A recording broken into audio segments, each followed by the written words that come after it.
Ini adalah kisah satu dinar yang mana nampak kecil tetapi kuasa belinya luar biasa. Pada zaman Nabi SAW, satu dinar ini mampu beli seekor kambing. Hari ini, satu dinar masih mampu beli seekor kambing selepas beribu tahun.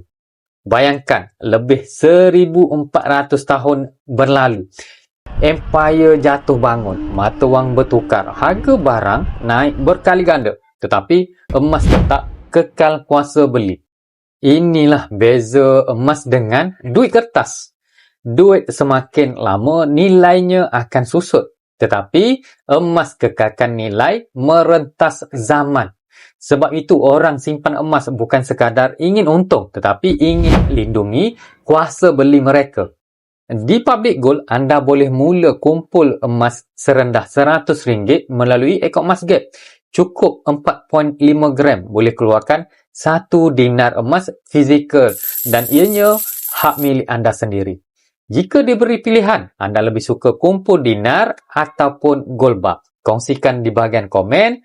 Untuk mulakan tabungan, hubungi saya, save dan like video ni untuk info emas yang seterusnya. Assalamualaikum.